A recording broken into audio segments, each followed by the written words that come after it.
வணக்கம் நண்பர்களே. பிரச்சனையே வேணாண்டா சாமி அப்படின்னு சொல்லிட்டு வண்டி எடுத்துகிட்டு போகலான்னு நினச்சா அந்த வண்டியில் ஒரு பிரச்சனைங்க. என்னடா பிரச்சனை அப்படின்னு பார்க்குறீங்களா?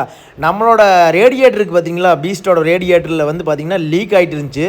ஹீட்டு ஆக ஆரம்பிச்சிருச்சு வண்டி. பார்த்திங்கன்னா என்னென்னு நம்ம போய் பார்க்கும்போது பேக்கிங்கில் வந்து லீக் ஆகுது அப்படின்னு சொன்னாங்க. சரி, பேக்கிங் தான் மட்டும் தான் மாற்றணும் அப்படின்னு சொல்லிட்டு அதை கழட்டி பார்த்தா அந்த வாட்டர் பம்ப் இருக்குது பார்த்தீங்களா, அதாவது அந்த தெர்மோஸ்டாட் இருக்கும் பார்த்தீங்களா, அந்த தெர்மோஸ்டாட்டு சீட்டிங் ஆகிற வாட்டர் பம்பில் அந்த ஒரு பைப்பே வந்து பார்த்திங்கன்னா தின்னு அப்படியே வந்து பார்த்திங்கன்னா ரொம்ப வருஷமாக மாற்றாமல் இருந்ததால் தெரியுது.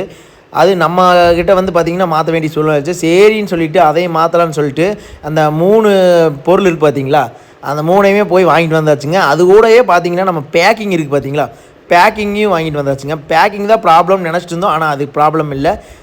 அதுவும் ப்ராப்ளம் தான். அந்த ஃபுல் ஹோல் செட்டே வந்து மாற்ற வேண்டியதாக போச்சு. சரி, புதுசாகவே மாட்டி போட்டுடலான்னு சொல்லிட்டு பேக்கிங்கை வந்து எல்லாம் மாட்டி செட் பண்ண ஆரம்பிச்சிட்டோம். சின்னதாக சிம்பிளாக 10-500லையோ முடிஞ்சிடும் அப்படின்னு நினச்ச விஷயம் பார்த்தீங்கன்னா வச்சுங்களேன், நமக்கு 2500 கொண்டு போய் விட்டுருச்சு. சரி, என்னதான் இருந்தாலும் பார்த்திங்கன்னா நமக்கு வந்து ஒரு செகண்ட் ஹேண்ட் வண்டிகான்னு இருந்தால் செலவு வைக்க தான் செய்யும். அது நமக்கு பிடித்தமான வண்டியை அதை வந்து நமக்கு வந்து கொடுக்கறக்கும் மனசில்லை. நம்ம வந்து அப்படிங்கிற போது நம்ம வந்து அதை ரெடி பண்ணி நல்லா கண்டிஷனில் வந்து வைக்கணும்னு தான் நினைப்போம். அது வந்து எவ்வளோதான் புது வண்டிக்கு வந்தாலும் டிசைனேஷனாக வந்தாலும் அந்த வண்டிகளுக்கு ஈக்குவலாக வராது அப்படின்னு சொல்லிட்டு அதை ரெடி பண்ணி போட்டுடலான்னு சொல்லிட்டு ரெடி பண்ணி போட்டாச்சு. அதுக்கப்புறம் சரி, ரேடியேட்டர் பிரச்சனை இல்லை அப்படின்னு நினச்சிட்டோம். அவர்கிட்ட செக் பண்ண சொன்னேன். ரேடியேட்டரில் அடப்பு இருக்குதுங்கன்னா ரேடியேட்டர் அடப்பு வந்து ரெடி பண்ணணுங்க, நான் சொல்லுங்கள், ஒரு நாளைக்கு கழட்டி கொடுக்குறேன், கூட க்ளீன் பண்ணிட்டு வந்துருங்கன்னாரு.